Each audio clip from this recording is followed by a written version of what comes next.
కానీ గురువుగారు మీరు మీలాంటి భావజాలం కలిగిన కొందరు వ్యక్తులు కలిసి ఒక సంస్థను ఏర్పాటు చేస్తున్నారు అనేది విన్నాను. ఇది ఎంతవరకు నిజం?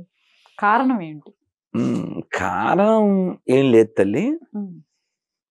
నేను మీకు తెలుసు, నేను ఎప్పుడు ఫీల్డ్లో ఉంటాను, ఎప్పుడు ఎక్కడో చోట కార్యక్రమం వెళ్తూ ప్రయాణం చేస్తూ ప్రవచనం చేస్తూ ఉంటాను. చాలామంది మనకు కలిసినటువంటి ఒకే భావజాలం కలిగిన వాళ్ళం కదా. అందరూ వ్యక్తులుగా కాకుండా ఒక శక్తిగా దేశం కోసం, ధర్మం కోసం, మన దేవాలయాల కోసం పనిచేస్తే సమిష్టిగా బాగుంటుందని చాలా మంది ఆలోచనలు, చాలా సంస్థల వాళ్ళు, మన హిందూ బంధువులు చెప్పడం, ఆ కారణాల చేత మనం ఈ దేశ ధర్మాల కోసం ఇంకాస్త విస్తృతంగా గట్టిగా పనిచేయడం కోసం త్వరలోనే ఒక ఏర్పాటు జరగబోతుంది. అతి త్వరలో జరుగుతుంది.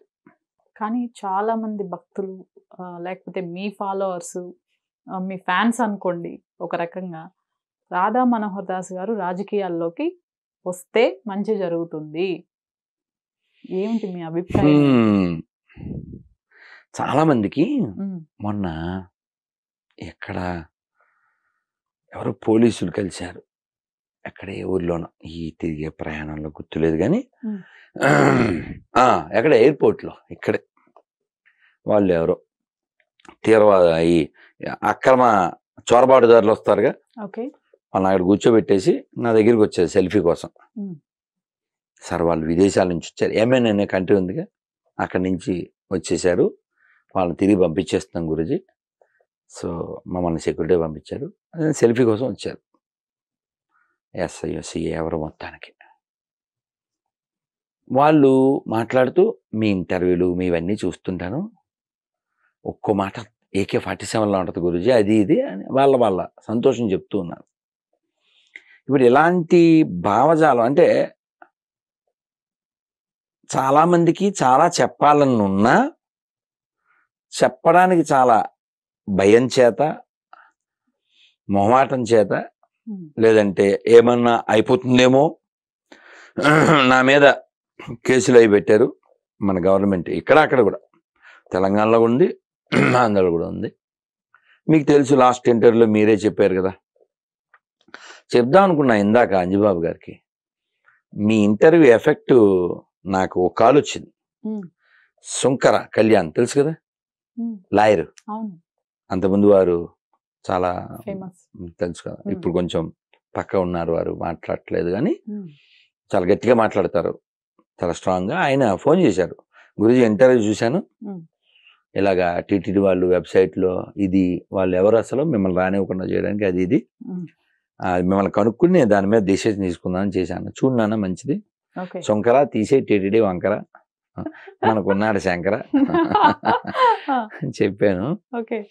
సో అంటే దాని యొక్క స్పందన వచ్చింది.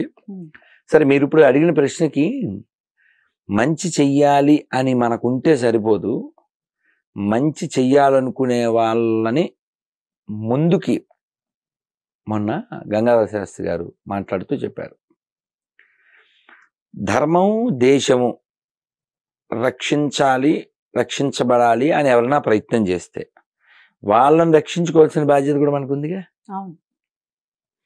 ఎప్పుడో ఒక వీడియో చూశాను, మన అసదుద్దీన్ ఓవైసీ ఆయన చెప్తున్నాడు, హమేషా మోడీ నై రహేగా, హమేషా యోగి నై రహేగా.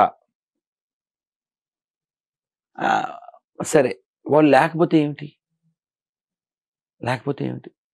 ఆ లెగసీ కంటిన్యూ ఎలా చేయాలి అంటే, వాళ్ళు ఏదో మనకి కట్టుబానిసలో వాళ్ళు పని చేసేస్తారు, మన పని మనం చేసేసుకుంటామా? కాదు కదా. అల్లు సీతారామరాజుకి ఏం పని, పెళ్లి చేసుకోకుండా జీవిత త్యాగం చేయడం. కాబట్టి ఎవరి స్థాయిలో వాళ్ళు ధర్మం కోసం పనిచేయాలి, దేశం కోసం పనిచేయాలి. మనం పని చెయ్యకపోతే, అసలు పని చేసి త్యాగం చేసిన వాళ్ళు లక్షల మంది ఉంటే కూడా పాకిస్తాన్ పుట్టిందిగా.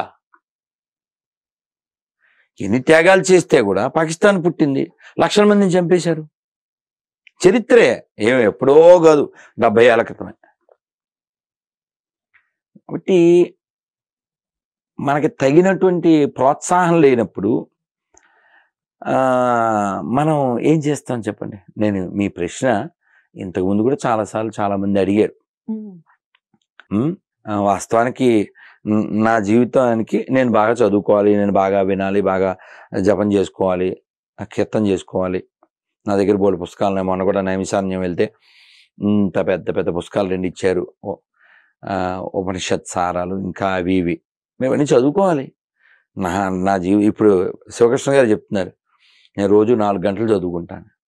లక్కీ సార్, మాకు అదృష్టం లేదు అనుకున్నాను. బాగా చదువుకోవాలి. మరి నేను ఎందుకు మాట్లాడుతున్నా? I suppose to remain silent కదా. సాధువు అంటే మౌనంగా ఉండాలి, ఓ మౌనం ఉండాలి. ఎందుకు అంటే ఆయన వెంటనే అన్నారు, అవన్నీ వేరే యుగాల్లో అండి, ఇప్పుడు కాదు అంటే. సార్ మీ మాటకే సపోర్ట్ చేస్తున్నాను sir. The world is going havoc not because of the violence of the bad people, because the silence of the good people. దానికే మాట్లాడుతున్నాను సార్. ఆ తిరుమలలో జరిగిన అన్యాయం కావచ్చు, దేవాదాయ శాఖలో అన్యాయం కావచ్చు, మరొకటి కావచ్చు, ప్రశ్నించవలసిన సందర్భము, అవసరము, ఆవశ్యకత ఉంది. అందుకని మాట్లాడుతున్నాను. అదే మాట్లాడితే మనకి వ్యతిరేకమే. మీరు ఎప్పుడన్నా గమనించండి, ముస్లింకి వ్యతిరేకంగా మాట్లాడడం మనం చూడం, చాలా అరుదుగా ఉంటుంది. అసలు చూడండి సార్, అరుదుగా కూడా. మరి మనకేంటంటే వాడు బొట్టు పెడతాడు, వీడు బొట్టు పెడతాడు, వాడు గుడికి వెళ్తాడు, వీడు గుడికి వెళ్తాడు, వాడు తాడు కడతాడు, వీడు తాడు కడతాడు, కానీ ధర్మానికి పాడిగట్టేస్తాడు. వీడికి ధర్మం కంటే, దేశం కంటే, దేవాలయం కంటే కులము, పార్టీ, డబ్బులు ముఖ్యం. దుర్మార్గం కదా. మేము పలానా కులం అని భుజాలు చరిచి మీసాలు వేసి ఏదేదో హడావిడి చేస్తాడు.